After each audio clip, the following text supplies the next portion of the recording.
I finally got my hands on my Steam Deck that I ordered long ago. I'm super excited to share my first impressions with you.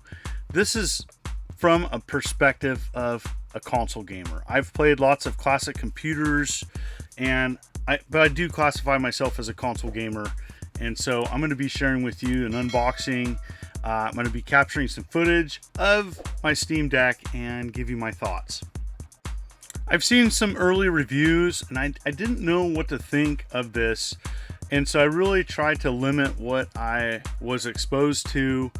Looking at reviews, I kind of wanted to just go into it and experience it for myself. I heard a lot about the size of it. Here's a power brick that comes with it. You know, it comes with a simple manual, one of the smaller user manuals I've probably seen for a console like this. So really excited to see kind of what Valve has put together. I did get the base model, just a heads up, and it comes with this bag. All of them come with a carrying case, and you are going to need that carrying case. And so this thing is massive, and I definitely wouldn't want to drop it. Just the thought of that just frightens me. But yes, it comes with a nice carrying case, which you will need. Once you cut open, there's like a tie on the zippers. Once you cut that off, you can get into your console. And yeah, I'm excited about this. I didn't know what to think about when Valve announced their Steam Deck. I had lots of questions, and I think a lot of people still have questions, and that's why I want to share my first impressions about what Valve has done here, because I think for PC gaming it might be a game changer for some. And in opening it up, you're just greeted with a glorious looking device. And the first impression I had was this is less clunky than I thought it would be. It is big, but I think what they've done is made a very nice quality product. Initially, my first thoughts. I mean, it doesn't feel like a toy. It doesn't feel like something cheap. I think that they went all out to try to make a really nice, I would say, handheld PC, portable PC, whatever you want to claim this to be. And that screen is massive. It feels nice, the analog stick placement. I have fairly large hands, so this for someone like that that has large hands, I think it's going to feel great. And it definitely feels less clunky than I thought in my head it was going to be. But here it is. The button placement, it's got two mouse/control pads on each side, control tracks, whatever you want to call them, whatever Valve calls them. The vents on the top, that's where it disperses heat. It has, you know, volume control, audio jack, USB-C. This is compared to Nintendo Switch. As you can see, it dwarfs it. It is massive. And so if size is an issue, or if you're concerned about that, this may not be the device for you. So you boot up, you log in Steam. There is a major update with at least my device. It's one of the first off the factory, so there was a decent update right off the get-go. When you log into Steam, no problem. It does a nice intro to kind of tell you the basic buttons. There's tons of various options that you can do. You can tweak games. I'm just going to do a vanilla overview because I just wanted to give you my first thoughts. And does a good job introducing it. It wasn't too hard to set up, and this is what the screen looks like. It's a really nice, pretty screen.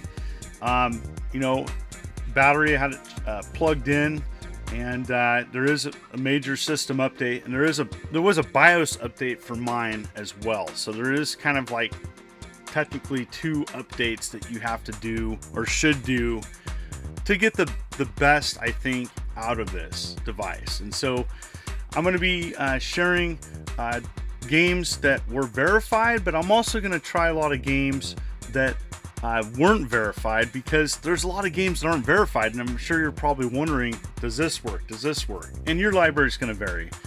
But yeah, it's going to ask you to update even the BIOS here. That's kind of scary whenever you see that, but just let it do its thing. I used this USB-C hub to capture footage, and the link will be below to that. It's about 50 bucks, and it's a 10-in-1 or 11-in-1 EUASOO, I think that's how you say it. Anyways, it works. I had no problems capturing footage, and here we go. The thing you need to wrap your head around is the mass options that Valve gives you to customize your experience. And so there's so many different options and different ways to tweak games or to tweak your battery life. I'm not going to go into depth with that at all, but you know, I was able to easily sync up my Xbox One wireless controller as well as my Switch Pro controller. I did prefer, and you can have your preference, I wanted to use my Xbox One controller. Like many people, I have an eclectic collection of Steam games that I've amassed over about 9 years, and I've added a few games knowing that they worked with the Steam Deck. So here we go. Of my 77 games in my library around, I had only 13 that were verified. That means they work 100%.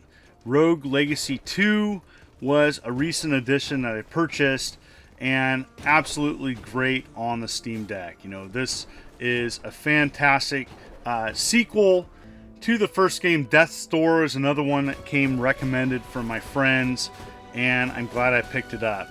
You know, Devolver has a sale going on currently as the release of this video, so a lot of their games are on sale. That is another advantage of Steam. Tons of games on sale you can get at discounted prices, sometimes better. This is Afterburn. Fun little arcade style flight game. Enjoyed this one. And you know, a lot of these games you can pick up fairly cheap. That's, you know, really the cool thing about this. Here's another one, Super Dungeon Maker. And you know, this was definitely kind of an homage to you know, the Legend of Zelda: A Link to the Past. But it's really sweet, the variety of games that are available and work flawlessly on the Steam Deck. That's the advantage. You have Streets of Rogue, another popular title. I tried to pick games that had favorable reviews. That's the other thing. You can go on Steam and see the reviews of customers and determine for yourself what you want to check out. This looked like a fun roguelike, and I definitely wanted to check it out for myself. Looks fun, looks in depth, looks like there's way more gameplay than I'll be able to do. Castle of Illusion starring Mickey Mouse. This is an older title, but it was verified, so I picked it up, and wow, it looks great. And so this is a neat game. It's been out for a bit, but you know, if you're looking for a fun little platformer, this update, remake, whatever you want to call it, looks fantastic and runs great on the Steam Deck. So for the games that are verified, you're going to be in for a treat, because this is an awesome handheld. You know, Horizon Chase Turbo, another indie racer. I've covered this, I've talked about it, I've worked with the company, and this is a fantastic racing game, and it works great on the Steam Deck. I love that, you know, there's so many games that are verified, and they're working on that. I am going to be critical that they should have had some of these already. Exit the Gungeon is another one that works. It has small text, but you know, for me, capturing it, no problem. And so just another game that, you know, I think there's a lot of people that, you know, are used to just playing their games and having them work. Well, Steam Deck is not like that.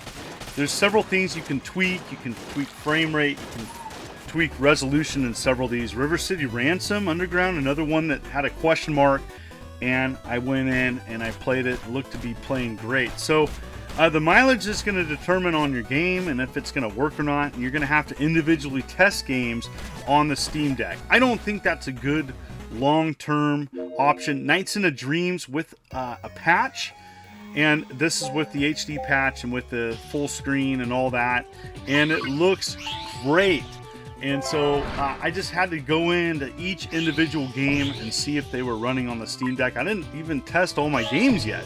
I just wanted to share some footage of what I thought or what works, and I'm going to share a few that didn't.